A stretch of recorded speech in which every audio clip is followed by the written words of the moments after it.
On est en live. Wow, on s'était pas prévenu. C'est bien la première celle-là. Bienvenue dans les têtes dans le cloud, un condensé de news tech fortement influencé par l'écosystème Microsoft et animé par des passionnés. Alors celle-là, on se l'était pas fait. C'était le côté journal de 20 heures de t'as démarré, t'es en train de lire tes petites fiches. Au bout de 26 épisodes, ça va, il fallait au moins une fois. Exactement, et puis en plus, j'étais en train de te dire que j'avais fait un petit moment nostalgie, donc je me replongeais dans l'histoire. Je vous le raconterai tout à l'heure.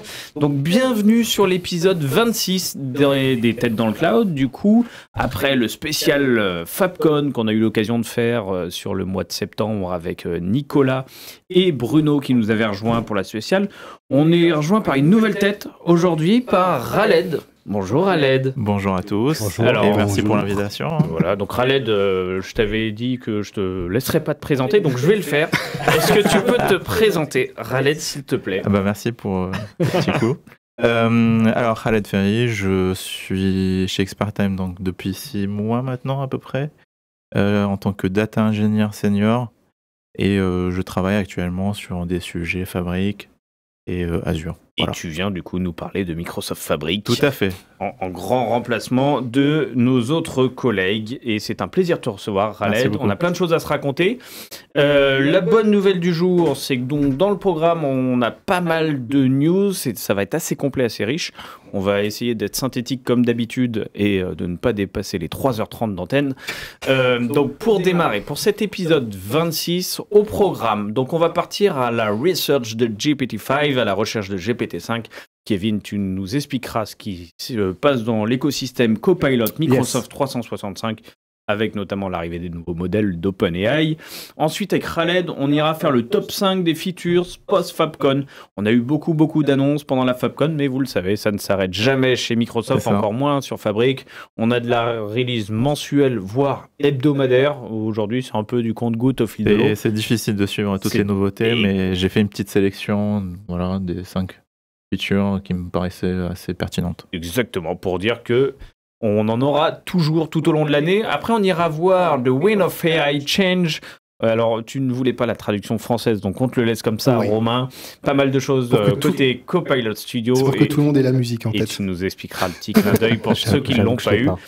Et je conclurai sur la partie Azure avec un nouveau framework de développement qui est là pour toutes les réconciliations. Exactement. Le jeu de mots est plus facile à lire qu'à dire. Hein. Donc, on avait fait la réconciliation des frameworks IA de Microsoft avec Legend Framework. Donc, programme riche. Kevin, on va démarrer tout simplement en te laissant la main. Yes. Qu'est-ce qui s'est passé côté monde Microsoft 365 ces derniers temps? Quelques nouveautés. En fait, on est en automne, du coup, ils commencent à lancer une série de mises à jour. Ça s'appelle la Fall Release, côté M365 Copilot. Donc, on a eu celle du printemps, là, on a celle de l'automne. La première nouveauté, c'est GPT-5 qui va bientôt passer en modèle par défaut, côté Copilot. Donc, le mode GPT-5, donc pour rappel, GPT-5, la particularité de ce nouveau modèle proposé par OpenAI, c'est qu'il intègre 2 modèles en un. Une version un peu plus évoluée de 4O, mais qui permet de faire des réponses rapides, et une version qui utilise un raisonnement un peu plus approfondi, qui donne des réponses un peu plus réfléchies, un peu plus qualitatives. Exactement, donc on le rappelle, on l'avait évoqué durant l'été notamment, c'est les nouveaux modèles multimodaux, dans le sens où finalement, plutôt que vous laisser choisir lequel prendre face à la bonne situation, on a un modèle qui est assez intelligent pour aujourd'hui aller prendre le meilleur de ce qui se fait et de vous répondre en toute simplicité. Mais ça veut dire quoi? Ça veut dire qu'on a un modèle large et small, c'est ça? En fait, non, c'est 2 LLM, mais tu en as un qui va te sortir des réponses plus rapides et l'autre qui va sortir après un fil de raisonnement un peu plus approfondi. GPT-5, il prend entre 5 et 10 minutes, par exemple, le grand maximum pour te répondre sur certains cas.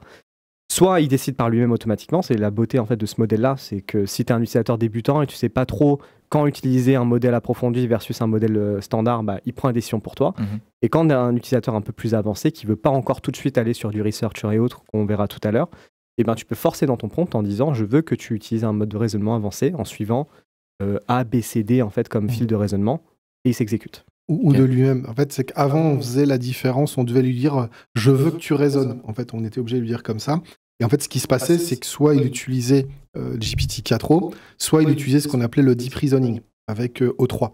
Donc là, globalement, il va alterner de lui-même sans que tu lui dises. Donc parfois il va te répondre tout de suite, parfois il va prendre quelques secondes, et tu peux même le pousser à aller faire du deep research. Là, ça peut même être des minutes. En fait. Okay. L'expérience utilisateur aujourd'hui, côté Copilot, c'est que depuis cet été, on pouvait cocher la case « Je veux activer, je veux utiliser GPT-5 ». Sauf qu'à chaque nouvelle conversation, ça se désactivait, il fallait réactiver. Donc c'est plus, à mon avis, pour deux raisons. Il y a déjà monté en charge côté Microsoft pour mettre à disposition GPT-5 pour tous les utilisateurs de Copilot, M365. Mais il y avait aussi en termes d'apprentissage, parce que pour pas que des utilisateurs qui tout d'un coup savent pas en fait que le modèle peut tout de suite prendre plus de temps s'ils jugent ça pertinent, qui se retrouvent à avoir un Copilot qui est plus lent qu'à l'accoutumée, alors que non. J'y verrais même une raison supplémentaire. Si on se rappelle, il y avait un fracas quand GPT-5 qui était sorti, un peu de déception autour du modèle, parce qu'il changeait dans le comportement, il fallait tout réapprendre, etc. Et je me demande si à un moment, c'était pas aussi période de test chez Microsoft, plutôt que... finalement prendre les mêmes retours, laisser un peu le truc passer. Peut-être, mais après la manière dont Microsoft implémente aussi GPT dans le Custom Copilot, ils ont leur propre configuration, leur propre prompt système, dans tous les cas, le comportement n'est pas tout à fait pareil. Pas tout à fait pareil, même out of the box. Donc, aujourd'hui, il faut l'activer explicitement. À partir depuis fin octobre jusqu'au mois de novembre à peu près, le mode GPT-5 sera activé par défaut et on pourra le décocher. Okay. Et à partir de décembre, ça sera l'expérience par défaut. Il n'y aura plus GPT-4 à l'intérieur de Copilot. Ça sera Copilot et c'est GPT-5 en face. Puis tu as aussi le côté qualité, parce qu'il ne faut pas oublier que les gens qu'ils n'ont pas vu dans le GPT public avec le 4, c'est qu'ils ont eu toujours la dernière version du 4 jusqu'à ce que le 5 il arrive. Côté Microsoft, on est loin d'avoir la dernière version du 4. C'est aussi ça parfois que les gens ne comprennent pas. Ils disent « Ah, mais moi, mon GPT public, il fait ça mieux, il fait ça mieux ». Microsoft a, dans beaucoup de cas, c'est encore les versions de 2024 qui traînent. Il y a pas forcément. Donc ça va aider à améliorer la qualité des réponses globales. Ce qui me dérange dans tout ça, quand même, moi, je me dis, c'est qu'on soit obligé de donner la version à chaque fois. Enfin, tu vois, on n'est pas encore au stade où on dit c'est Copilot. Et oui, il y a une mise à jour. Tu vois, c'est Copilot et c'est GPT derrière. Donc tu sens que tu es encore dans cette promotion quand même des modèles derrière. Ouais, mais je pense que c'est pour aussi à savoir sur quel modèle on tourne parce que quand on dit Copilot, pour suivre l'actualité, s'expliquer par rapport au marché. Je pense que c'est ça. Et les gens veulent savoir, en fait. Je pense qu'ils en ont tellement dans le privé, dans le public. Ils veulent savoir ce qu'ils ont, avec quoi ils jouent. Donc ça, c'était la première. La deuxième, l'expérience utilisateur, elle va être repensée pour l'agent Researcher. Donc pour rappel, Researcher, c'est un agent spécialisé dans Copilot qui utilise les modèles O3 et qui pour lui, le coup, c'est que du raisonnement avancé. Et là, le raisonnement, il prend en général entre 10 et 20 minutes. Donc il sort des résultats qui sont intéressants. Le problème aujourd'hui de Researcher, c'est qu'en fait, il va chercher partout. Donc ça, c'est bien dans Microsoft 365 et le web, mais en fait, on ne peut pas choisir où est-ce qu'il peut aller se focaliser au niveau de la recherche. Il va ratisser très large, on n'a pas la main là-dessus, sauf dans le prompt, bien entendu, mais par défaut, il va chercher large. Là, l'expérience utilisateur, elle va changer, puisqu'en fait, on va pouvoir sélectionner les sources qu'on veut qu'il utilise dans sa recherche. Donc, on va pouvoir décocher SharePoint, OneDrive, Outlook, ou décocher le web uniquement si on veut qu'il fasse de l'analyse approfondie exclusivement sur le travail. Donc ça, c'est top. C'est en cours de déploiement. Et cette expérience utilisateur, c'est ce qui va arriver côté Copilot tout court. En fait, tu en parlais depuis un moment, je pense, c'est ça le meilleur système de filtre sur tes sources pour savoir. Et en fait, aujourd'hui, côté M365 Copilot, on a deux onglets, Travail et Web. Donc, Travail, c'est en gros les données qu'on a accès dans M365 plus le Web, si on veut. Et Web, c'est que du Web. En fait, ces onglets-là vont disparaître dans peu de temps pour avoir l'expérience que je vous ai montrée avec Researcher, où on va pouvoir sélectionner les sources. Donc, il va y avoir un petit peu d'accompagnement à faire parce que tout d'un coup, il va falloir être explicite un peu sur ce qu'on coche, décoche, et il va falloir peut-être le faire plusieurs fois. Ouais. Et puis les gens vont, enfin, faut être honnête, ils vont juste taper et de base, les gens vont mélanger du travail et du web par défaut. Après, on peut le contraindre dans le prompt, ça marche mieux depuis l'année dernière où on peut dire je veux que tu ignores le web ou je veux que tu te concentres uniquement sur le web. C'est pas infaillible, ça marche mieux. J'imagine que bien sûr, tu n'auras pas la petite pop-up qui te dira maintenant tu peux sélectionner les sources. Y a marqué, alors, si on suit la capture d'écran, il y a marqué source explicitement. Ouais. Après, c'est un changement quand même, parce que ça fait presque 2 ans que en fait, il y a l'onglet travail web, quoi. Donc il va falloir un petit peu faire de pédagogie là-dessus. Je trouve que la nouveauté est bienvenue, honnêtement, parce que ça permet d'être un peu plus granulaire, mais il va y avoir une période d'adaptation, surtout pour les utilisateurs un peu plus novices, quoi. Avant-dernière nouveauté, alors on avait annoncé qu'il y avait Claude qui débarquait côté Copilot. Alors Claude, c'est le modèle d'Anthropic, qui est un concurrent d'OpenAI et qui propose des modèles similaires, alternatifs à ChatGPT. Qui a quand même fondamentalement une approche un peu différente du ouais. développement des modèles, notamment d'un point de vue éthique. Alors, ils se veulent beaucoup plus transparents sur les données, etc. Donc, notamment sur le site, sur même le prompt système de Claude a été publié plusieurs fois pour te montrer que voilà, c'est pas une boîte noire versus ChatGPT où on sait pas trop comment ça a été développé globalement. Et du coup, en tout cas, l'entreprise s'est créée sur cette base. Du coup. Et après, tu as surtout aussi l'usage de Claude, que moi je pense qu'il a toute sa place, parce qu'aujourd'hui, on entend toujours Claude, c'est le truc pour les développeurs, que c'est ce qui développe et qui écrit le mieux du code, hein, Claude. Mais, en tout cas, d'après les benchmarks, ils ont un des modèles les plus avancés sur la partie. Mais pourquoi Microsoft le veut dans Copilot? C'est parce qu'on veut pas que Copilot développe. C'est qu'en fait, pour comprendre pourquoi c'est le meilleur outil pour les devs, c'est que lui, contrairement à d'autres modèles, il a une très très bonne capacité à découper une question, une phrase, en plein de sous-tâches. Et en fait, là où les autres modèles vont prendre la question, s'exécuter, sauf si tu as donné des tâches, lui, de lui-même, il va prendre ton prompt, ta phrase, il va déduire toutes les tâches à l'intérieur et les exécuter de façon indépendante et ensuite te donner la réponse. Et donc, en fait, c'est une approche qui est, en fait, je dirais pas l'opposé, mais très différente de GPT. Et du coup, c'est intéressant, je pense, pour ça que Microsoft aimerait bien l'avoir. Pour ceux qui pratiquent les deux, on voit que y a des fois des préférences. Moi, je préfère utiliser Claude en perception de ressenti versus ChatGPT commercial. Et notamment, Claude drive pas mal, Anthropic, l'innovation. C'est-à-dire qu'ils ont, ces derniers temps, eu un coup d'avance. Notamment, ils ont été les premiers à faire ce côté multimodal qu'on propose aujourd'hui avec GPT-5. OpenAI avait 6 mois de décalage là-dessus, a un peu rattrapé le marché. Eux, ils étaient toujours dans le côté « je sélectionne moi-même ». Claude a pris un coup d'avance et avec les versions 3.7, 4.1, 4.5, on sent que Claude drive pas mal l'innovation. Donc MS se ferme pas les portes parce qu'on l'a déjà évoqué. On est quand même dans une relation un peu de partenariat, concurrence avec OpenAI où on se demande pas si un jour OpenAI va prendre ses clics et ses claques et partir tout seul de son côté. Donc tu sens que MS commence aussi à nous introduire le fait que demain, Copilot pourrait être propulsé par plusieurs modèles en fonction de tes choix d'entreprise et du partenariat du moment, très certainement. Il y a 2 points d'intention sur ça. Alors aujourd'hui, l'expérience Claude, quand elle est activée, et ça on y reviendra tout à l'heure, elle est présente de 3 différentes manières. Donc Claude peut être disponible parmi les modèles à choisir dans Copilot Studio, mais dans la partie M365 Copilot, c'est dans Researcher. Donc en fait, dans Researcher, on peut activer l'expérience Claude, comme aujourd'hui dans Copilot, on peut activer GPT-5 ou pas. C'est de cette manière-là. Et ils ont lancé un agent qui s'appelle Office Agents. Claude, en fait, une de ses particularités, il est plutôt bon pour générer des documents.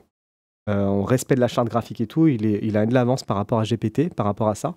Et du coup, il y a un agent que Microsoft met en avant, qui s'appelle Office Agents, qui fonctionne avec Claude et qui permet de générer des documents en mode chat directement. Par défaut, l'expérience est désactivée sur tous les tenantes. En fait, pour le moment, l'envoi de prompts et de données partent chez Anthropic. Alors, c'est ce que j'allais dire. C'est ce que j'ai lu. En effet, c'est que, à la différence de Copilot, où tu es sur un modèle OpenAI, mais sur ton tenant, sur tes données d'entreprise, là, tu es chez Anthropic. C'est chez Anthropic. Tu exposes le modèle Claude d'Anthropic. Exactement. Donc, les données qui vont avec. Alors, Microsoft est conscient de ce sujet-là, notamment pour le marché européen, parce qu'on est un peu... on n'est pas très chaud là-dessus, et à juste titre. Donc, du coup, ils savent que, pour l'instant, la solution, elle n'est pas compliant avec les réglementations européennes, et qu'ils y travaillent. Donc, c'est pour ça que, par défaut, c'est désactivé sur le tenant. Donc, quand c'est désactivé, ça veut dire que pas accessible sur Copilot Studio, pas accessible sur M365 Copilot. Mais ça montre que niveau partenariat, on n'y est pas encore. Parce que aussi fluide. Avoir Claude sur le tenant, ça voudrait dire avoir, comme côté Azure, finalement, une version totalement prise en charge par Microsoft, comme ils l'ont fait avec Mistral ou d'autres. Aujourd'hui, a priori, on n'est pas encore sur ce niveau d'intégration native. Ce qui est intéressant, la fonctionnalité dans l'administration, elle s'appelle AI Providers for Other Large Language Models. Donc, ils ne l'ont pas appelé Anthropic Claude. Ouais. Donc, ça sous-entend que derrière, demain, il y aurait d'autres modèles qui vont se présenter. Et c'est ce qu'on avait... on avait mis ça en hypothèse l'année dernière déjà. Ça va être difficile aujourd'hui, mon Kev, pour trouver tes mots. Je sens que... Non, c'est les nouveautés là. Et la dernière, après j'ai terminé, c'est plus une astuce pour ceux qui utilisent M365 Copilot, que ce soit la version chat ou pas, d'ailleurs, pas la version payante ou la version payante. Vous avez la possibilité d'activer Copilot en fait avec un raccourci clavier qui est ultra pratique. Même ceux qui n'ont pas la touche Copilot sur leur PC. C'est un peu le screenshot qu'on vous a mis, ça se passe dans les préférences de votre PC. dans la partie personnalisation, texte, et vous pouvez choisir l'application Copilot en question, donc M365 Copilot. Et après, c'est Windows C. Et vous avez la petite fenêtre, la petite pop-up Copilot qui pour arrive. l'application Windows, du coup. Yes, pour l'application Windows qui Alors, arrive. tu sais que depuis que tu me l'as dit, je m'en sers beaucoup. Ah bah, n'est-ce pas? Tu vois, En fait, là où souvent sur Teams, je peine à trouver il est où mon Copilot dans les conversations ou dans les apps, bah, maintenant que j'ai mis Windows C. sur la barre en bas mon app Copilot, en fait, c'est vrai qu'elle est plutôt pratique T'as vu ça? en termes d'accès. Bah là, c'est Windows C, donc tu l'appelles depuis n'importe où et ça se présente comme ça. Et on peut même appeler ses agents depuis cette petite fenêtre-là. Et tu as la réponse qui arrive en miniature. Et si on a les deux en même temps? Tu peux choisir le programme par défaut. C'est l'un ou l'autre. Donc si tu as la version Copilot grand public, eh ben, tu dois choisir dans ta liste déroulante si c'est celui-ci que tu vas appeler. Et du coup, c'est public et ça expose... Via l'app Windows, tu peux appeler ton Copilot chat grand public? C'est ça. En fait, c'est Microsoft. Tu as deux applications Copilot. Tu en as une, la grand public, qui s'appelle Copilot. Et tu as la version pro qui s'appelle M365 Copilot. Alors ça, je l'avais, mais sur Windows aussi, du coup. Tu as deux apps différentes. Sur Windows, ok. Deux apps Windows, ok. Tout à fait. Je l'avais pas en tête. Tu as deux apps, deux URL différentes. Alors, une petite question, je crois. Qu'est-ce que... De quoi Alors, on a Alex qui nous dit, est-ce que le nouveau déploiement gratuit de Copilot Chat dans les apps web et desktop M365 est décalé en Europe jusqu'à janvier? Est-ce que c'est pour ça? Non, parce que pour le coup, Claude et compagnie, en fait, aujourd'hui, ils ne sont pas intégrés dans l'expérience normale de Copilot. C'est vraiment que dans les agents researchers, donc c'est pas en lien. Ils ont pris un peu de retard. Ils avaient annoncé cet été que Copilot Chat serait disponible dans les applications, même pour les utilisateurs gratuits, pour poser des questions, interagir sur le contexte du document. Je pense que c'est juste, mais c'est pas en lien avec les autres LLM dont je parlais. C'est tout pour aujourd'hui? C'est tout pour aujourd'hui, c'est pas mal. C'est pas mal, c'est pas mal, mais on a eu plus des fois. Ouais. Ah bon, ce dernier truc, il y a une roadmap, on pourra vous partager le lien dans la description de la vidéo, il y a une roadmap qui suit toutes les vidéos, toutes les nouveautés Copilot sur lesquelles ils sont en train de travailler Microsoft. Et il y a un truc qui est assez sympa, qui a l'air d'être en cours de développement, c'est appeler Copilot depuis Edge pour qu'il puisse interroger une vidéo YouTube. Okay. On est en train de regarder et poser des questions plutôt que de regarder la vidéo en entière. Mais ça n'a pas été poussé par Nadella, ça? Il n'y a pas eu une annonce là sur la semaine... C'est ça, hein, cette semaine, Satya Nadella a fait...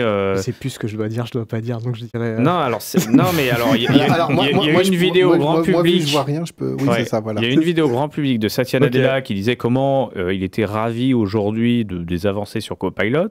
Il me semble que dans la vidéo, il met en avant le fait que tu surfes et il commente tout ce que tu vois. Alors celle-ci, c'était plus la version gratuite de Copilot. C'était grand public. Là, c'est la M365 Copilot, vraiment. Ok, d'accord. En fait, c'est en lien avec la super démo qu'ils ont fait il y a un an où il y a quelqu'un, il jouait à Minecraft et le Copilot lui donnait des conseils. Mais c'était pas tant le Minecraft en lui-même, c'est je vois que tu fais ça à l'écran, du coup, je te donne des infos. Et ça, c'est dispo sur la version grand public de Copilot. Et d'ailleurs, j'ai testé, c'est... Et en fait, c'est lié aussi à un truc, donc je vais pas parler aujourd'hui, je pense que ça sera pour la prochaine fois, parce que ça va arriver en public, c'est Computer Use, qui est la partie que...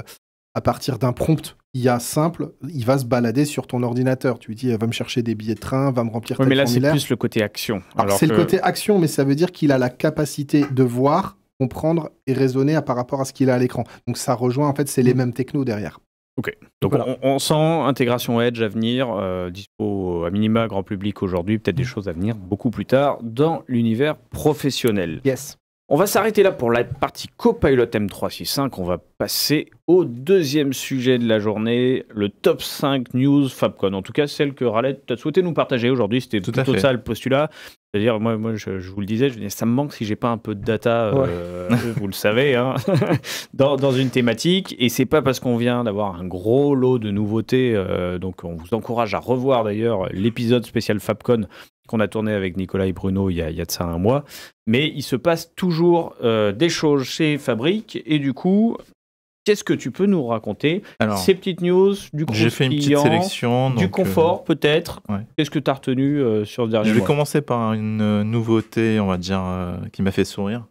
Donc, SQL. Non. Il a dit qu'il m'a fait sourire, pas qu'il m'a fait avoir un gros fou rire. C'est le téléchargement côté Lakehouse. Donc, on a un bouton qui nous permet de télécharger nos fichiers. Avant, en fait, il fallait passer par des manips assez, on va dire, complexes.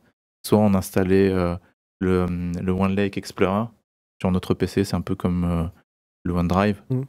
Et on parcourait nos fichiers, on pouvait les télécharger, les manipuler, tout ça. Donc, pour le rappeler juste, le Lakehouse, c'est la nouvelle vision de l'entreposage de données. On compare ça aujourd'hui au classique entrepôt de données.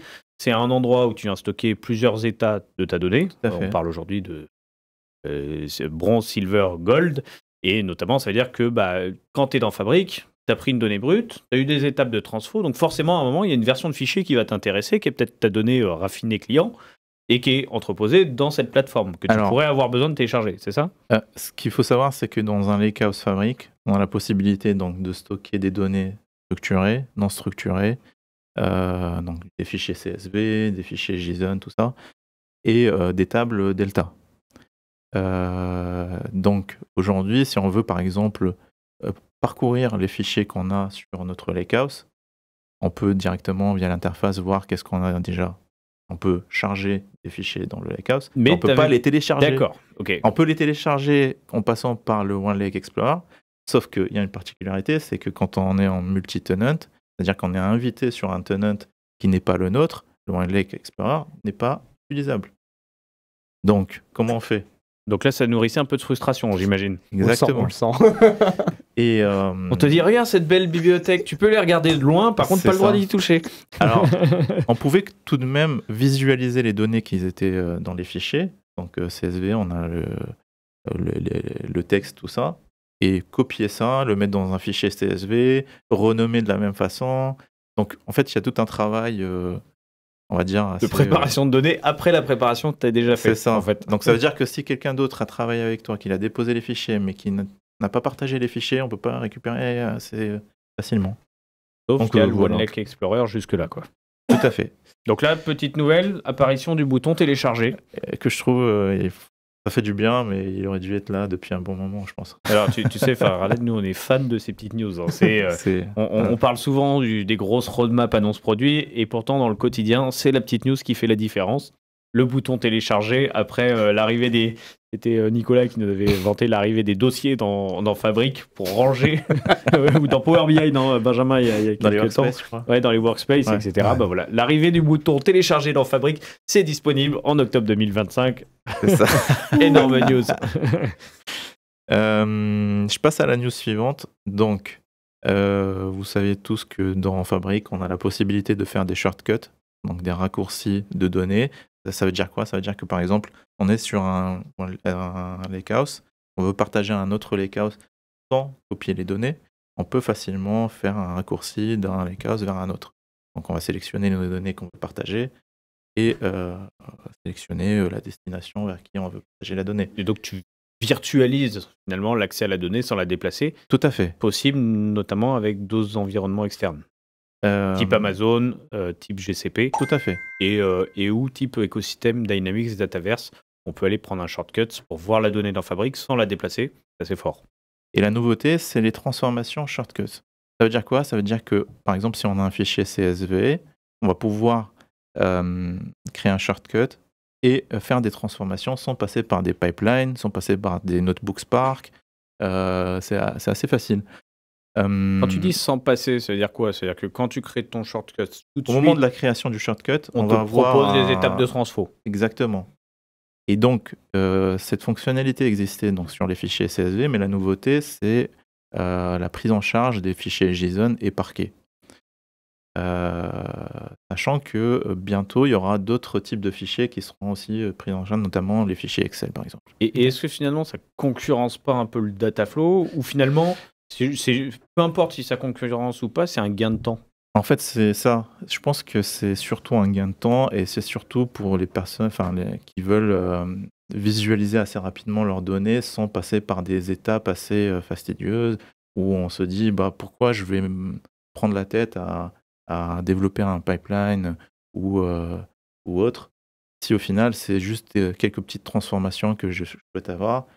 Et puis voilà. Oui, c'est-à-dire qu'à un moment, si à la volée, tu as besoin juste de faire une mini-transfo, ça va pas le coup de créer un objet dédié qui est le pipeline et de le maintenir. Et Après, justement, la question qui peut se poser aussi, c'est justement avoir plusieurs façons de transformer nos données, est-ce que ça aussi, ça ne va pas, on va dire, flouter un petit peu l'utilisation, c'est-à-dire que derrière, on va se retrouver avec plusieurs objets de transformation et difficilement gérables, dans le sens où qu'est-ce que je dois maintenir, comment maintenir, si demain il y a une nouvelle personne qui va venir travailler sur certains projets et qu'il y en a des transformations à droite à gauche. Et ça, c'est un vrai débat parce que je l'ai eu la semaine dernière, tu vois, avec des personnes qui sont en train de se convaincre que Fabric répond enfin aux exigences du marché à l'échelle et tout, mais qui viennent pas du monde Microsoft. Ils sont plutôt au monde qu'on appelle best of breed, un peu le meilleur des technos du marché. Tu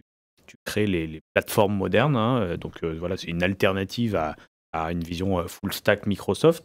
Bah, aujourd'hui, ils te disent bah, c'est un peu perturbant parce que dans Fabric, on voit bien que tu peux tout faire, c'est cool. Et si tu peux faire la transfo avec des notebooks, avec du dataflow, maintenant avec des shortcuts, tu peux. Par contre, c'est un peu perturbant pour les clients parce que du coup, tu peux tout faire, mais tu sais pas si tu fais les bons choix et tu sais pas c'est quoi le meilleur choix. Et en fait, plus tu multiplies les options, plus tu perds aussi certaines convictions. Et imaginons qu'aujourd'hui, par exemple, on a un développeur qui sait très bien travailler sur du Spark. Demain, on a une autre personne qui dit moi, je connais pas Spark, j'ai envie de faire avec Dataflow. Mais du coup, elle peut, en vrai. Elle peut, mais en fait, ça va complexifier l'architecture. Exactement. Donc, je pense qu'il faut, avant de commencer n'importe quel projet, il faut bien structurer, bien voir qu'est-ce qu'il faut faire. C'est ça, c'est qu'en fait... Et rester dans ce qui a été défini. Oui, tu peux finalement assumer que sur Fabric, au sein du groupe et de l'entreprise, on fait le choix pour la transformation de données d'utiliser les notebooks ou d'utiliser les dataflow et de le fixer un peu comme un pattern. Et ça évitera le côté de finalement j'ai 1000 moyens de le faire et je sais plus trop quel est le meilleur, quoi. Et des fois tu connais pas les contraintes parce que tu vois, tu as des sujets de coût, de perf sur les dataflow. On avait évoqué à la FabCon qu'il y avait eu de l'amélioration, des choses comme ça. Et ça, quand un développeur prend de zéro Fabric, il n'a pas forcément toutes les infos de pourquoi à un moment le shortcut tu peux avoir des sujets de performance. Enfin, tu peux pas à outrance, j'imagine, faire toutes tes transfos avec les shortcuts, tu vas peut-être être limité aussi. Oui, et cette grille de lecture, si tu l'as pas, ça peut rendre ça peut amener des erreurs en tout cas. Tout à fait. Je passe à la news suivante. Donc Workspace Identity, c'est une nouveauté qui a été intégrée au niveau des Workspace. Ça nous permet en fait de créer une identité Workspace et pouvoir interagir en fait avec les ressources Azure directement sans passer donc par la création d'un SPN, donc un service principal, avec toute la gestion des credentials, tout ça. Donc en fait, on a une manière de pouvoir connecter les éléments Azure avec Fabric assez facilement. Et directement en fait sans moyen détourné, c'est ça? Sans moyen détourné, sans gérer, du coup, comme j'ai dit, créer des comptes de service, tout ça. Donc là, on crée notre credential directement via le Workspace, notre identité via le Workspace. Et donc, comme une clé d'API, finalement, on va pouvoir appeler le Workspace depuis un autre service Azure sans simuler une connexion via une identité dédiée, quoi. Par exemple, une connexion entre un compte de stockage ADLS Fabric. On peut faire ça assez rapidement. Ou bien, par exemple, si on veut faire du mirroring, le mirroring, ça permet en fait de répliquer les données d'une base de données, par exemple, dans Fabric. Et on peut utiliser le Workspace Identity. Et derrière, on a une sécurité renforcée parce qu'on n'a pas la gestion des credentials. On a une connexion fluide des ressources, donc Azure. Et on a une gouvernance simplifiée parce que du coup, la gestion se fait automatiquement avec Fabric. Concerne le cycle de vie de cette identité-là. Si demain on supprime, on va dire notre workspace, cette identité-là est supprimée. Il n'avait accès qu'au workspace, pas à tout Fabric. Exactement. Donc ça permet de simplifier. Donc, et du coup, j'ai partagé... C'est en preview ça ou tu sais enfin, c'est quoi? C'est une notion de preview? Non, sur les features Fabric. C'est pas en preview cette fonctionnalité-là. Donc, elle est disponible, quoi. Elle est disponible. J'ai partagé aussi un lien qui explique dans une vidéo qui a été faite par... comment ça s'appelle? Tales from the Field, voilà. et qui nous explique un petit peu comment en fait on peut utiliser ce Workspace Identity pour pouvoir faire du mirroring à partir d'une base de données Azure SQL. Donc c'est assez simple en fait. Une fois qu'on a créé juste un petit clic qui va nous générer l'identity, on va venir aussi dans la base de données SQL rajouter les droits de ce workspace là, et ensuite on a une option. Donc Antoine, tu nous partageras le lien, je pense, soit dans la description, soit dans les commentaires. Donc si on passe à la capture suivante, d'accord.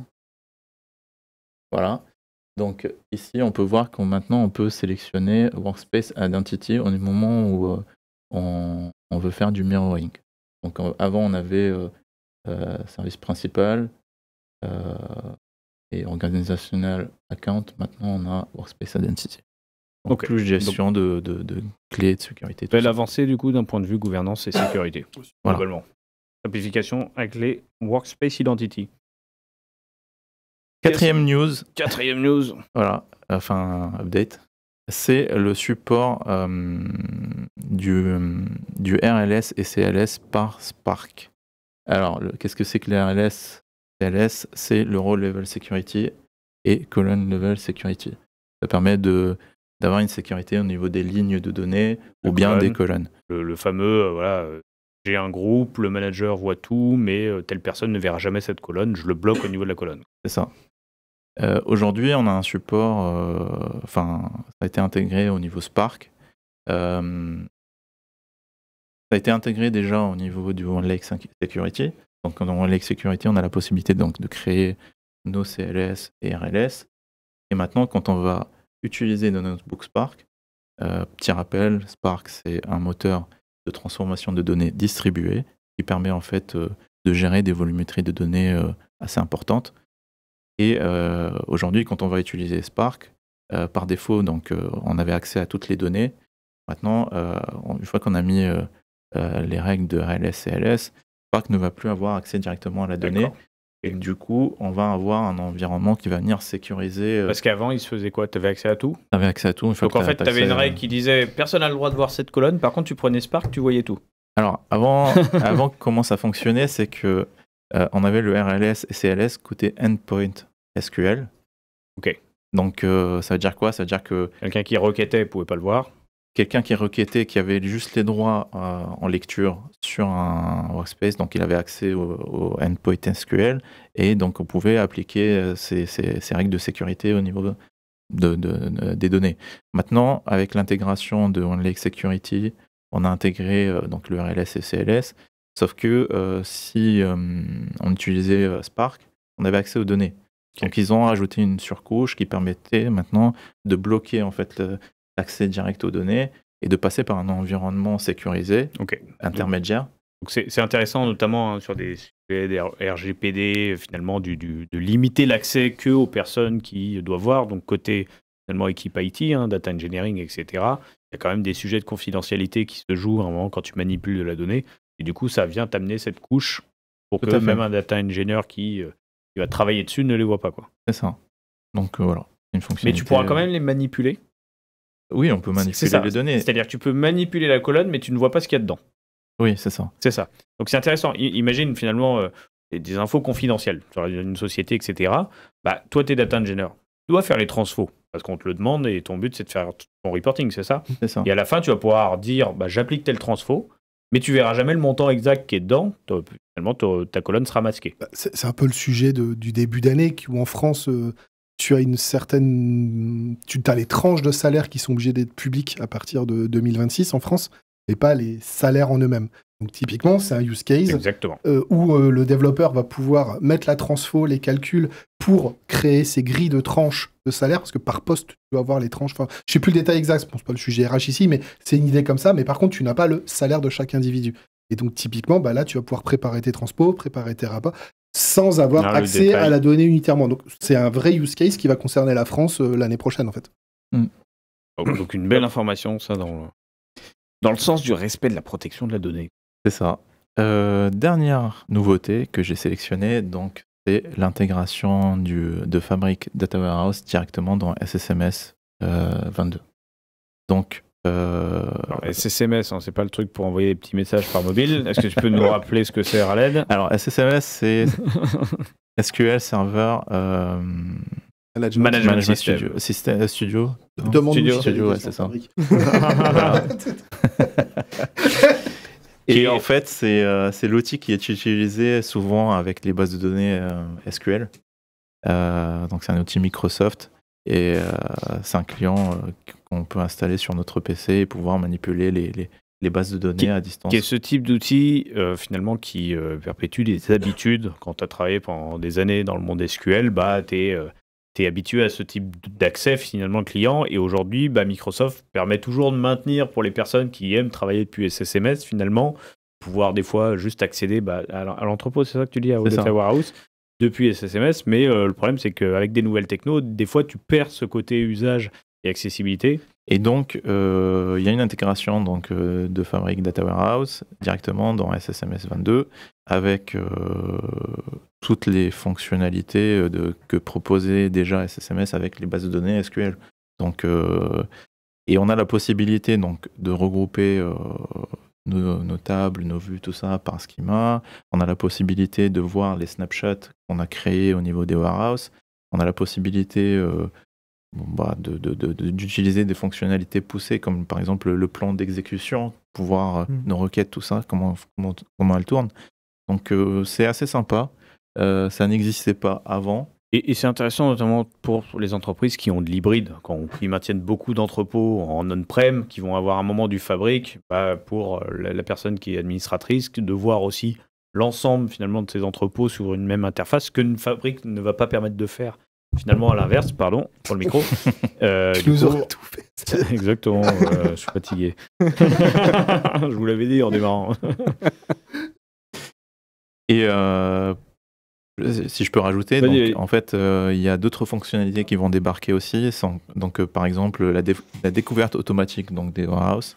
Donc, on va pouvoir peut-être sélectionner un workspace et scanner les warehouses. On va pouvoir aussi, si on veut, créer ou supprimer des warehouses directement depuis SSMS. Okay. Donc, ça, c'est sympa. Et puis, il y a d'autres fonctionnalités qui viendront se rajouter par la suite. Donc, si on fait un petit récap de ces 5 news, donc au final, ça fait pas mal. Hein. C'est encore une fois, on avance dans finalement la complétude de Microsoft Fabric à l'échelle pour les entreprises. Donc, intégration des data warehouse dans SSMS. Là, c'est le moment où je fais travailler ma mémoire parce qu'en fait, la meilleure news, téléchargement. Tu sais que je suis pas le meilleur, ouais. Le téléchargement, voilà. Depuis les Lakehouse, le RLS-CLS, depuis Spark. Et qu'est-ce que j'ai loupé? Les shortcuts, exactement. Et le workspace. Transformation dans les shortcuts et le workspace identity. Pas mal, ça va. On vieillit, mais pas trop. Merci Raled pour cette première thématique. Écoute, merci à vous. On va passer du coup à la 4e partie. On va passer à toi, Romain, sur la partie Copilot Studio. Alors là, on a perdu Antoine, hein, sachez-le, il court dans tous les sens parce qu'il y a 2-3 caméras qui sont tombées, j'ai l'impression. Quand t'as renversé le micro, les caméras, elles sont mises en grève. Quoi. Exactement. Il restait qu'une caméra qui a fonctionné, là tu comblais le temps que ça remarche. Donc en intro sur la partie Copilot Studio, qu'est-ce qu'on se dit aujourd'hui du coup pour ce mois d'octobre? Oui, alors du coup, c'est vrai qu'il y a pas mal de changements parce qu'il s'est passé pas mal de trucs. En plus, moi, j'étais pas là pendant un petit moment, donc on va faire un petit récap sur les 2 mois. On va dire qu'on est en retard du coup sur les news Copilot Studio. Non, pas trop. Non, en fait, là, il nous envoie une pique. Il dit vu que vous avez mis l'émission à chaque fois que je n'étais pas là, je n'ai pas pu parler. En vrai, là, pour une fois, on va pas être trop sur de la feature. En fait, là, ce qu'on va parler aujourd'hui côté IA Microsoft.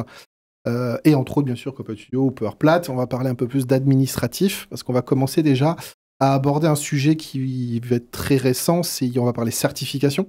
Il y a pas mal de changements sur les certifications. D'ailleurs, je trouve que ça fait un petit côté Halloween, parce que c'est le truc qui fait peur, les certifs, surtout. Et en fait, certaines vont mettre des costumes pour changer d'apparence.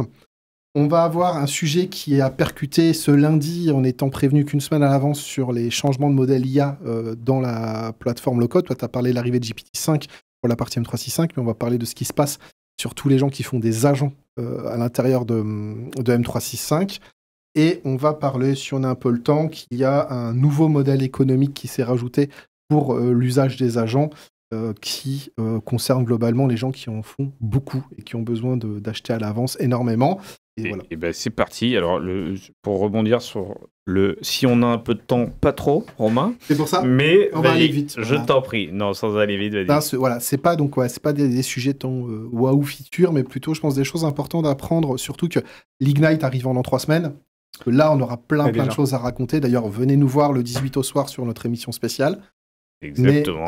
Premier sujet. Premier sujet. Les certifications. Voilà, donc là, on va commencer la grille de toucher-couler. Donc en MS 900, c'est pas une grille de toucher-couler, c'était le nom de la certification Microsoft, entre guillemets, d'entrée de jeu, qui nous permettait de dire, voilà, je connais bien M365, tout ce qu'on peut faire avec dedans, et des trucs un peu avancés, basiques d'administration. C'est la série des Fundamentals. C'est ça.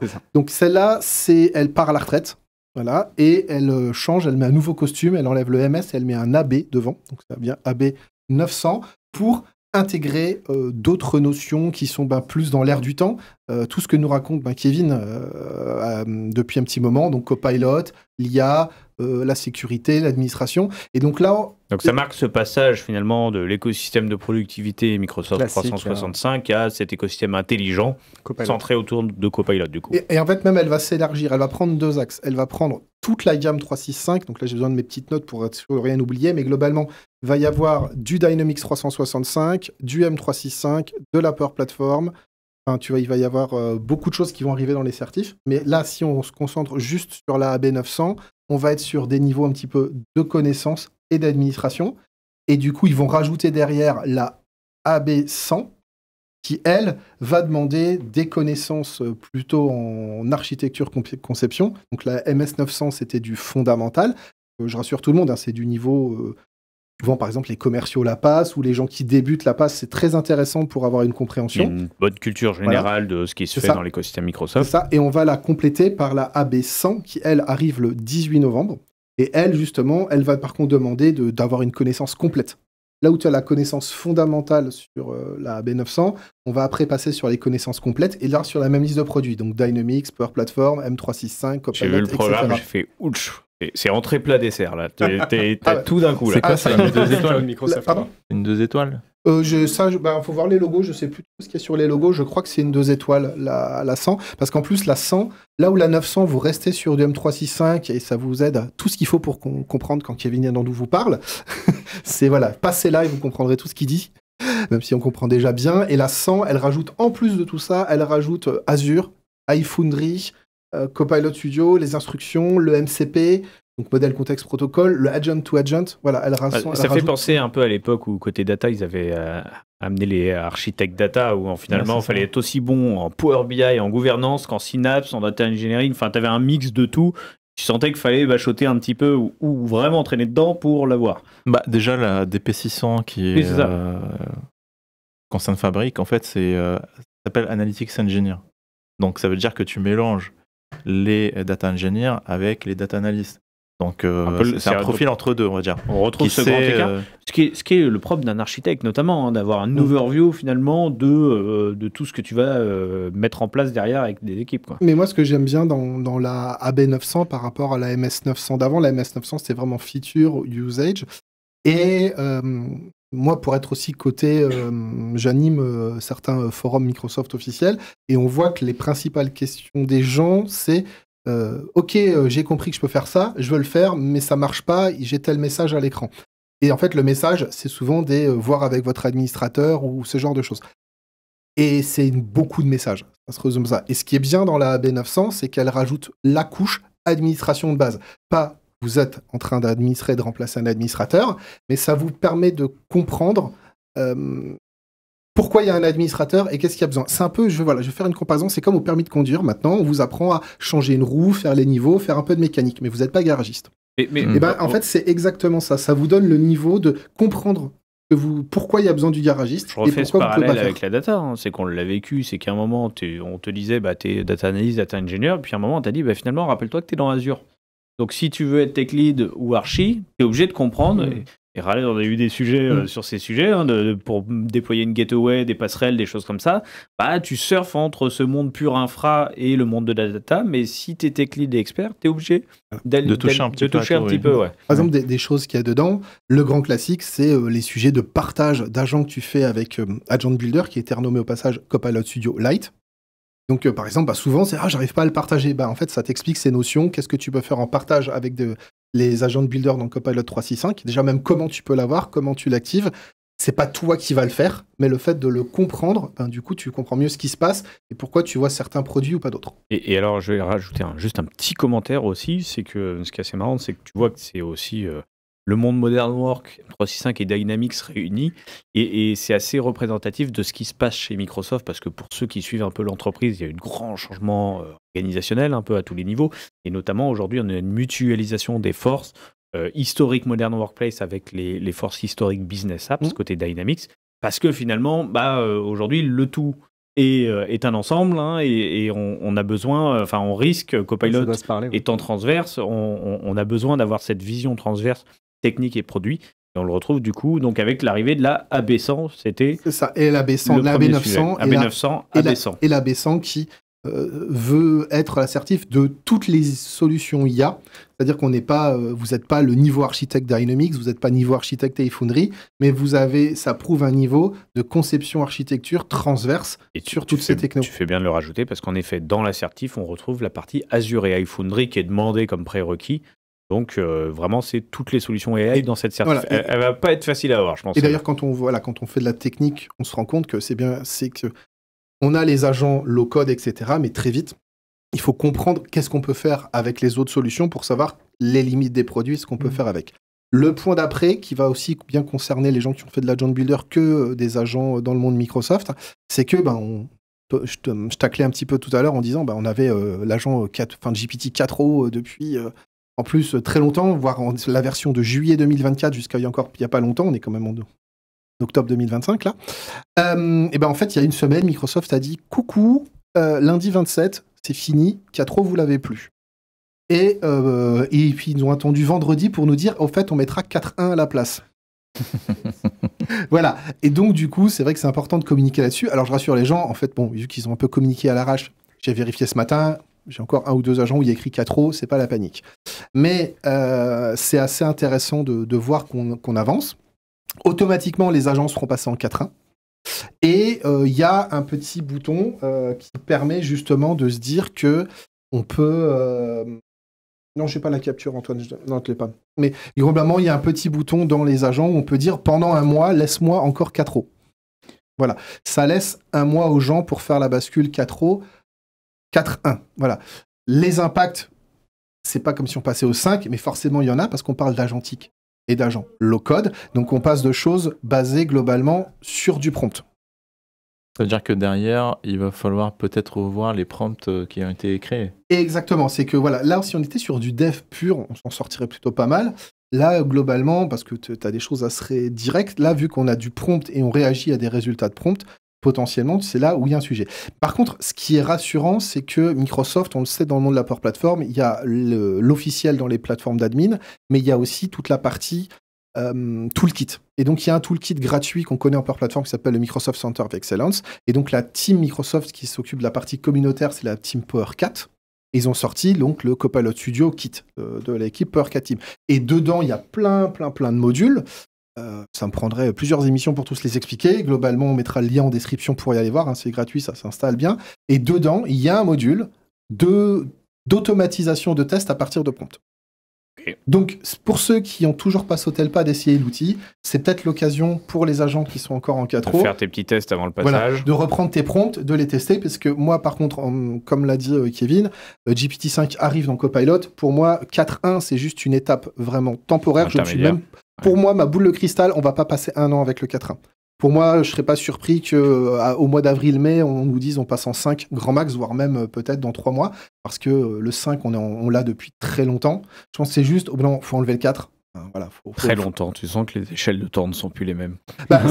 C'est surtout que ça crée un effet déceptif, là, comme tu l'as dit, parfois on est parfois dit ce qui ne va pas. Il y a des gens qui disent, mais je ne comprends pas, mon agent low-code, il me fait des trucs. Bah oui, en fait, il est sur un modèle qui date de juillet 2024. waouh, et toi tu nous parles de GPT-5, de Claude Sonnet et tout. Enfin, au bout d'un moment, faut débrancher voilà. Voilà. Bah, surtout qu'à un moment, enfin, on fait quand même le parallèle entre AI Foundry, qui a ce côté très catalogue, très à jour, le jour même, tu as les derniers modèles disponibles, et Copilot, qui est sa version low-code, finalement, en comparaison, et les deux sont complémentaires. Pourquoi ne pas avoir cette fraîcheur de la mise à jour, finalement? On les a, c'est-à-dire qu'on les a. On les a en appelant Foundry. Non, même pas. 4.1, 5, tu les as dans les menus déroulants. Le problème, c'est que les gens qui ont fait des agents il y a un an, ils ont choisi 4.0 et ils n'ont pas pensé à faire la bascule. Ah oui, c'est plutôt ça, ok. Voilà, c'est plutôt ça. C'est-à-dire qu'ils ont figé leur... ils ont fait leur agent, le projet il est fini, peut-être l'équipe qui a fait le projet elle n'est plus là, on sait comment ça se passe la vie des projets. Ils ont fait leur projet en 4.0 et tu sais qu'il y a des... Voilà, ça arrive dans des projets, il y a des défauts de maintenance.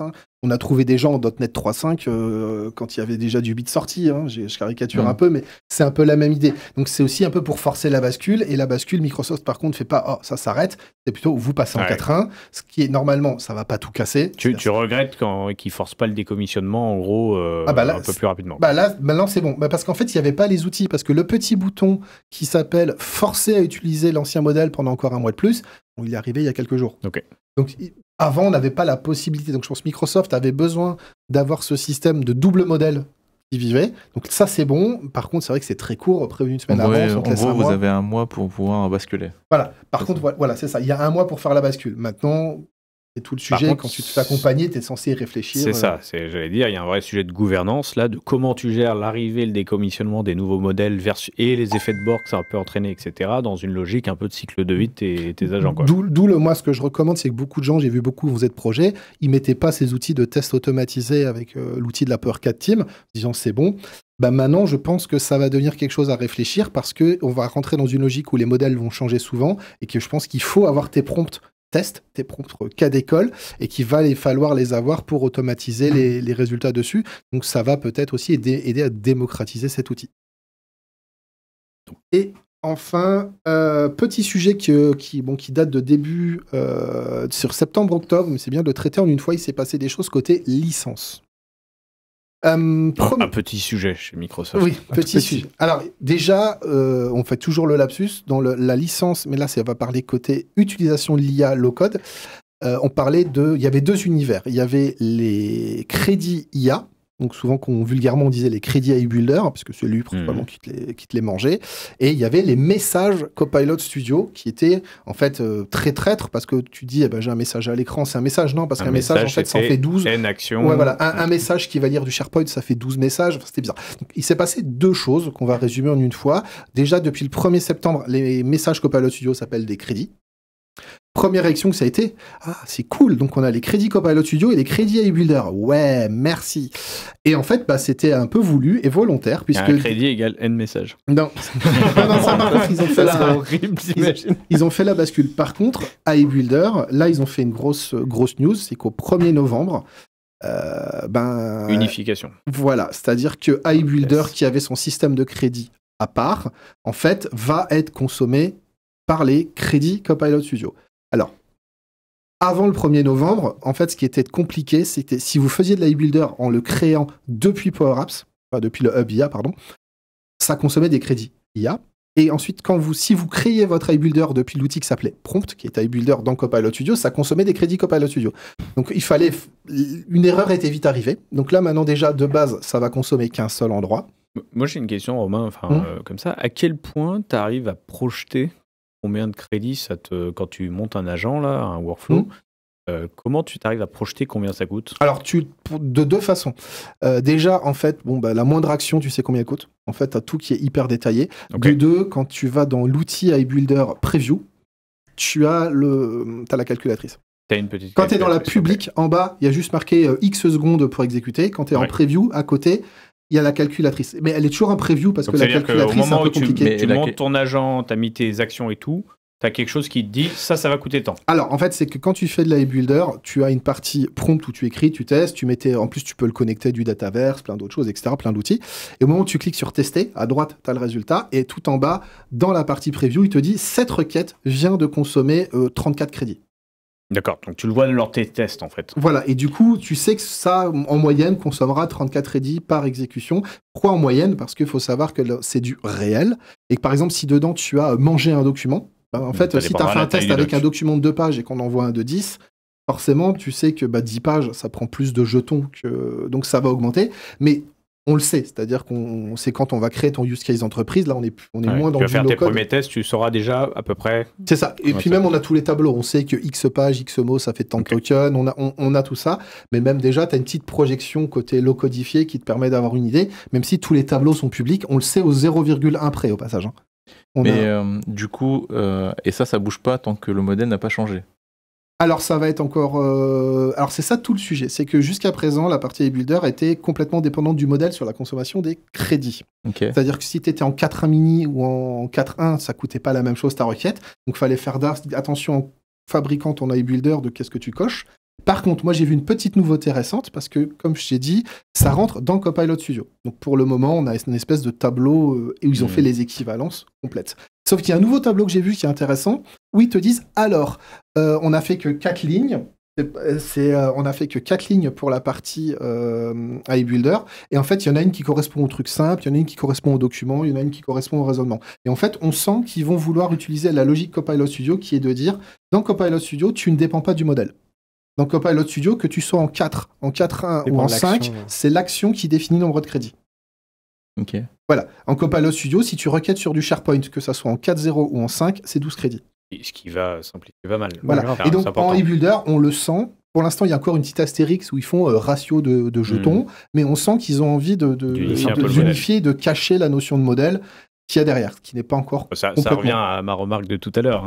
Pourquoi on ségrègue encore toujours les modèles, on le montre de manière transparente. Tu sens qu'à un moment, il va falloir simplifier aussi. C'est ça. Et du coup, juste la news, c'est que les clients qui ont déjà acheté en masse du crédit iBuilder, ils ont jusqu'au 1er novembre 2026 pour les consommer. Après, par contre, c'est terminé. Si vous ne savez pas comment les consommer, il y aura en fait, c'est à cause des enterprise agreements, c'est qu'ils seront finis, les contrats. Okay. Mais ça bascule pas? Il n'y aura pas de bascule parce que les contrats seront terminés, donc ils doivent se rapprocher de leur vendor pour faire une bascule. Mais cette bascule, tu vas l'avoir. C'est qu'il y a autre chose, il y a un autre impact. C'est que quand tu achetais du Power Platform Premium, tu avais automatiquement des crédits iBuilder avec. Donc c'est pour ça que ça disparaît. Et petite chose, là je le glisse très vite, c'est que ça donne des points positifs en termes de gouvernance. iBuilder avait un petit souci, c'est qu'en termes de gouvernance, tu pouvais mettre des quotas, mais ça ne s'arrêtait pas quand tu les dépassais. Tu avais juste des alertes. Donc tu as beaucoup d'entreprises qui disent au secours, j'ai quelqu'un qui a fait une boulette, il m'a fait 1 million de crédits. En Copilot Studio, la consommation se passe au niveau de l'agent. D'accord? Tu peux avoir au niveau de l'environnement une gouvernance, mais aussi au niveau de l'agent, ce que tu n'avais pas en iBuilder. Du coup, tu peux couper l'agent. Et du coup, l'agent, par contre, tu peux le couper. Déjà, Copilot Studio à 125% de 25% de dépassement de ta conso, ça s'arrête. Donc, et tu peux même dire qu'un agent s'arrête à 100%. Donc en fait, c'est un vrai effet positif en termes de maîtrise des coûts. Si quelqu'un, ça s'emballe, fait un peu automate qui part en vrille, voilà, j'ai vu qu'il y a aussi des thresholds techniques côté Copilot Studio en fonction du nombre de packs de messages que tu avais. Pour éviter que ça parte à cause des anomalies, en fait, ça throttle comme sur SharePoint et il bloque en fait. Mais du coup, tu as d'autres nouveautés intéressantes, c'est qu'on a des trucs en preview qu'on verra, je pense, plus après, où on a des boutons intéressants pour forcer la rapidité d'exécution. En fait, on a ça dans Copilot Studio, c'est une chose qu'on n'a pas dans la Power Platform. On a des boutons pour forcer la vitesse d'exécution. C'est-à-dire qu'on peut se dire, fais-moi de l'instantané, fais-moi du plus rapide. Ça coûte plus cher, on ne sait pas encore combien, mais voilà. Et la dernière news, très rapide, très court, je vais la faire en 3 secondes. Les gens savaient que les licences avec les crédits Copilot Studio, on avait soit au réel, soit en pack prépayé, et qui étaient des petits packs de 25 000 crédits. Vu que tous les gens qui font de l'iBuilder, eux, ils réfléchissent en millions de crédits, en fait, on a le 3e modèle qui s'appelle le P3. Et ce modèle P3, c'est pour les gens, Microsoft dit phase 1, t'achètes un peu de prépayé, un peu de pay as you go, tu passes à l'échelle en mode, je suis une entreprise de 100 000 personnes, je passe sur ce qu'on appelle du P3, c'est des énormes volumes de crédits IA low-code qui sont utilisables, et par contre, c'est des engagements d'1 an, etc. Parce qu'aujourd'hui, typiquement... Donc ça se rapproche du modèle Azure, les voilà. PTU, les tu viens de dire le mot, Throughput Unit. Tu viens de dire le mot, les 2 premiers s'achètent côté Copilot Studio, etc. Le 3e, le P3, s'achète côté Azure. Exactement. Voilà. Je suis toujours effaré de ce niveau qu'il faut sur le licensing MS, tu sais. Ils ont appelé ça P3, t'as rentré P1, P2, il faudra que les gens pensent que c'est rentré P3. T'as fait des études longues? Oui, je suis docteur en licensing Microsoft. tu rigoles. Et je fais un postdoc en ce moment parce qu'ils viennent de tout changer. Et du coup, j'avoue que je continue ma recherche. C'est la blague que m'a fait quelqu'un de ma communauté ce matin, c'est qu'il m'a dit non, mais à cause du sujet licence, on a des doutes que Romain soit un humain parce qu'il n'y a qu'une IA pour savoir répondre sur les licences. Ça m'a fait beaucoup rire. C'est un métier. C'est un vrai métier, ouais. Exactement. Et donc voilà, j'ai fini. Et puis voilà. Merci Romain pour ces petites news. On les rappelle, hein, donc l'arrivée des certifications de type AB, la AB 900 et 100 qui unifie un peu toutes les expertises IA de Microsoft. Le décommissionnement de GPT-4o qui va se faire progressivement, mais qui aura un peu d'effet de bord et des super outils de la 4 Team qu'il faut aller regarder pour limiter ces effets de bord. Et le dernier, du coup, c'est le changement de mode, le licensing. On unifie les crédits AI Builder et Copilot Studio. Et puis, le nouveau type de licence P3, si j'ai bien résumé. On va passer à notre dernière partie parce que le temps tourne et puis on commence à avoir faim. Et oui, on tourne en live, il est midi, on n'a pas mangé, il fait faim. On va parler de la partie Azure AI Foundry et notamment l'arrivée d'un nouveau type de framework. Alors, dans la même logique d'unification, hein, on a une multiplication finalement des outils, notamment dans le monde open source plutôt, lié à la partie développement et Azure. On avait jusque-là beaucoup parlé du framework Semantic Kernel, qui permettait de faire de l'orchestration des agents, notamment de développer ces agents et de les orchestrer, qui a été un des premiers outils proposés en open source par Microsoft, qui venait en compétition, notamment d'un des outils du marché qui s'appelle LangChain.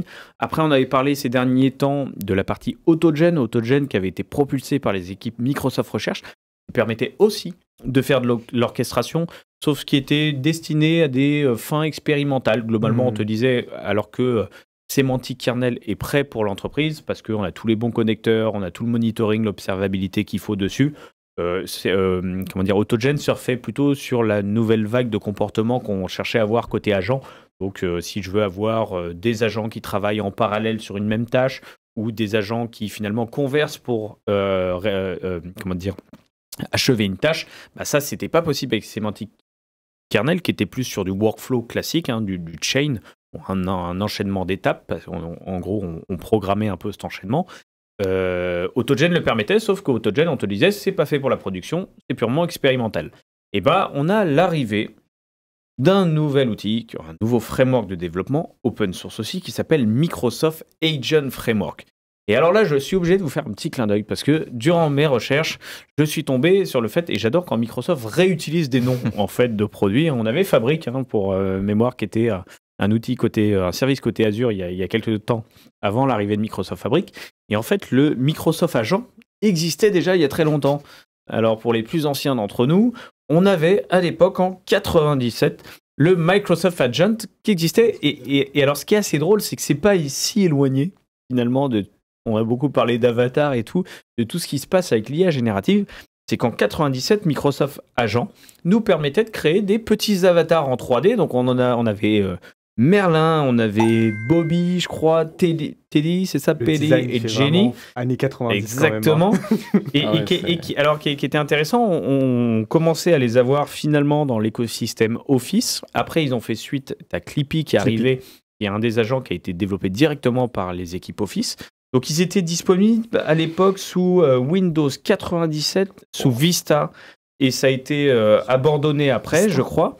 Et ce qui était intéressant, c'est que Microsoft permettait, alors on les téléchargeait sur un site internet, déjà à l'époque, hein, on pouvait aller les télécharger, et par contre Microsoft disait, si vous voulez les mettre dans vos propres applications via ActiveX, vous pouvez utiliser ces modèles 3D. Oh, les noms ce qui était intéressant aussi... Les ActiveX, quoi. Je pense que plus personne ne sait ce que c'est, les ActiveX. Exactement. Et le nom de code en interne, ils appelaient ça les Microsoft Actor.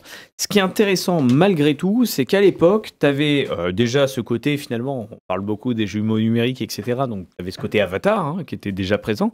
Et puis, tu avais des premières notions de synthèse vocale, synthèse de text-to-speech. Les premiers services d'MS datent de cette époque. Donc c'est là où on dit l'IA c'est nouveau, on a l'impression qu'on se réapproprie finalement la techno, mais en 97 déjà Microsoft, quand ils sortaient les Microsoft Agents ou les versions Office 97, tu avais les prémices du speech to text, text to speech, avec de la synthèse vocale. Vous pouvez parler avec ces avatars.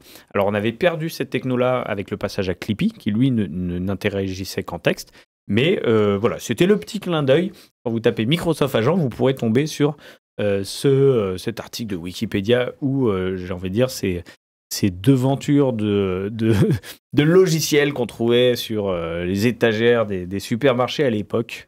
Donc, on avait déjà Microsoft Agent. Alors, ce n'est pas du tout le sujet du jour, bien évidemment. Moi, je vais vous parler de Microsoft Agent Framework, du coup, la différence, qui vient, du coup, surcoucher les technos qu'on avait. Donc, en gros, Microsoft a dit, vous aimez beaucoup le côté innovant qu'on a avec AutoGen, qui vous permet vraiment d'avoir ce côté multi-agent spécialisé, qui parlent entre eux, qui résolvent des tâches. Vous utilisez beaucoup Semantic Kernel, parce qu'on vous a dit que c'était la norme pour avoir quelque chose niveau entreprise, avec toute l'intégration, notamment avec Entra ID, les connecteurs Azure, on a tout qui était préintégré. On vient surcoucher. Alors aujourd'hui, Microsoft a un discours qui dit ça ne remplace pas Semantic Kernel et AutoGen, parce que bien évidemment c'est en preview, donc ne changez pas tout maintenant. Par contre, vous avez dans Microsoft Learn toute la guidance pour vous dire comment migrer depuis AutoGen vers Semantic Kernel. Je vous laisse comprendre ce que vous en voulez. Qu'est-ce que va nous permettre de faire Microsoft Agent Framework ? Globalement, c'est ce que je disais, vraiment du système multi-agent, donc ça repose sur les mêmes technos, donc des technos qui sont maintenant depuis, malgré tout, éprouvés, donc Semantic Kernel et AutoGen. Ça permet de développer en .NET et en Python. Alors, toujours Microsoft pousse toujours le C# et l'écosystème .NET, même si de plus en plus Python est en train de s'imposer finalement comme le langage qui unifie l'IA, la data et le dev. Ce qui est intéressant, c'est que ça vient aussi, donc dans les piliers qu'ils mettent en avant, c'est qu'ils te disent que le but, c'est de pousser de l'interopérabilité, donc notamment d'officialiser un peu tous ces nouveaux protocoles dont on a beaucoup parlé dans Copilot Studio et autres, et Azure AI Foundry, donc le MCP, le modèle contexte protocol. On a toute la partie agent to agent. Vous l'avez un peu évoqué, ouais. Agent to agent, c'est de dire comment est-ce que demain, deux agents qui n'ont pas été développés sur des technos similaires ou sur les mêmes technos vont pouvoir se comprendre, se rencontrer, savoir ce que l'un peut faire, etc. Donc là, le A2A, qui était un protocole proposé par Google, est intégré. On va avoir toute la vision OpenAPI disponible. Et le but, par contre, ce qui est intéressant, c'est que c'est un modèle open source. Donc ça, vous pouvez le développer, le containeriser, le déployer hors monde Azure. Vous pourrez travailler avec ce framework. Microsoft vise un succès un peu plus large que juste l'écosystème Azure avec cette techno. L'autre sujet, du coup, bien évidemment, c'est de dire, nous, on va unifier grâce à Microsoft Agent Framework l'ensemble de nos stacks. Donc là, on le voit sur ce petit schéma. Ils mettent un peu Microsoft Agent Framework comme un middleware qui viendrait permettre d'interopérer les SDK du monde M365. Donc, ils vous disent que quand vous allez développer votre système multi-agent, donc vos agents, vous ne les avez pas forcément développés avec. Ouais. Ça, c'est important. Vous pourriez, parce que base de Semantic Kernel, mais vous pouvez les avoir, par exemple, créés directement dans le Studio Foundry. Vous pourriez avoir un agent créé côté Copilot Studio et finalement, à un moment, connecter l'ensemble de ces agents via Microsoft Agent Framework, les appeler, choisir le mode d'orchestration. Donc, c'est là où ça va nous apporter un peu plus de flexibilité que ce qu'on fait en orchestration côté Copilot Studio. C'est qu'on peut aller, par exemple, faire on appelle le magentique aujourd'hui. Le côté, j'ai un agent manager qui va revoir un peu en temps réel, en fonction des remontées des uns et des autres, la to-do list. Ça, on ne peut pas le faire aujourd'hui à ce point-là côté Copilot Studio. Demain, on pourra peut-être.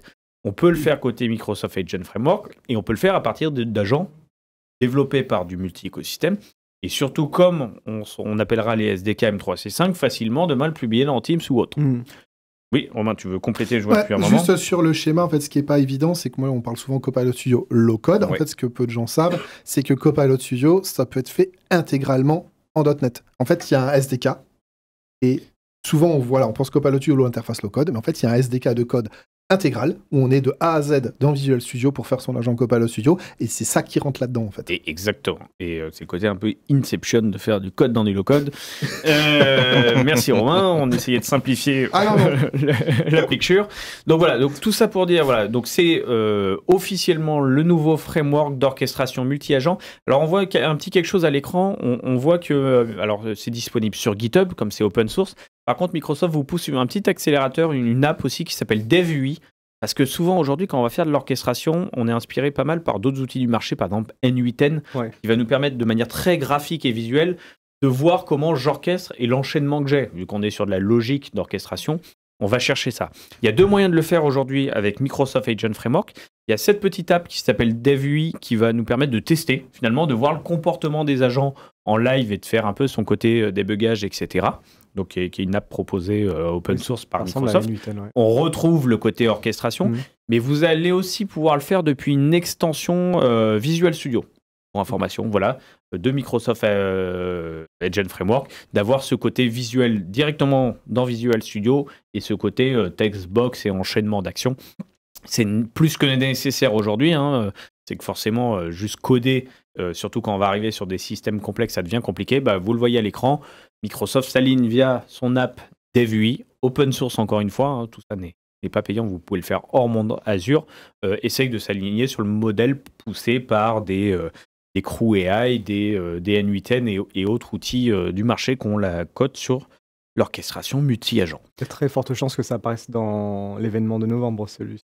Dans l'événement de novembre. Dans l'Ignite, le petit truc Ignite. Ouais, alors oui, ça sera nécessairement repris, exactement. Alors c'est toujours, moi je suis toujours un peu partagé sur le fait qu'ils mettent en open source. Tu te dis mais pourquoi ça on l'a pas direct dans Foundry, que c'est pas le nerf de la guerre.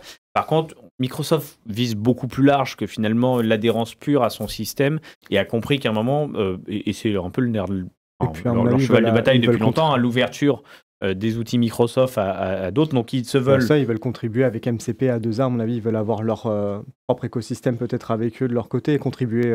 Forcément, parce que derrière, quand même, il te permet, par exemple, de facilement déployer dans l'écosystème N365. Donc voilà, donc, je m'étais noté, alors vous voyez, comme je suis un peu mal organisé, mais voilà, ce qu'il disait, c'est que sur les piliers, il voulait proposer toute la couche de sécurité, observabilité, de contrôle qu'apporte aujourd'hui Azure, donc c'est intégré avec tous les outils de guardrails, d'identité d'Azure. Et donc, ça se veut cloud agnostique, provider agnostique d'un point de vue modèle, ouvert sur les standards open type A2A, MCP et autres, et proposer tout un écosystème de connecteurs. Donc, on a du Fabric, on a du SharePoint, du Pinecone, Quadrant, pour citer les premiers disponibles. C'est peut-être un peu faible aujourd'hui par rapport à d'autres outils du marché comme Make, Zapier et autres, qui basent un peu leur force sur l'écosystème de connecteurs. Mais par contre, il y a une vraie proposition. Et encore une fois, surtout, à la différence d'AutoGen, qui était très avant-gardiste, là aujourd'hui, c'est en preview. On ne peut pas encore le déployer à l'échelle pour l'entreprise, mais la doc est là. Mais officiellement, AutoGen était dédié à l'expérimentation. Microsoft Agent Framework est officiellement le premier framework multi-agent qui va nous permettre de déployer à l'échelle de l'entreprise. Alors, je ne sais pas si on entend le bruit derrière, mais il y a une perceuse qui vient démarrer. On l'entend. Ça, c'est le petit signal qui va nous dire il est le moment d'arrêter l'émission qui a duré trop longtemps. Écoutez, on vous l'avait dit, c'était riche en nouvelles. Vous l'avez vu, côté M365, Studio, Fabric et AI Azure, on va dire, avec Microsoft Agent Framework. On espère que vous avez aimé l'émission. La prochaine, on aura peut-être une... Non, la prochaine, elle est peut-être celle spéciale Ignite. Écoutez, continuez en tout cas à nous suivre, à liker, à commenter. N'hésitez pas à nous dire ce que vous en avez pensé. Merci Raled pour cette première. Merci. J'espère qu'on te retrouvera très prochainement.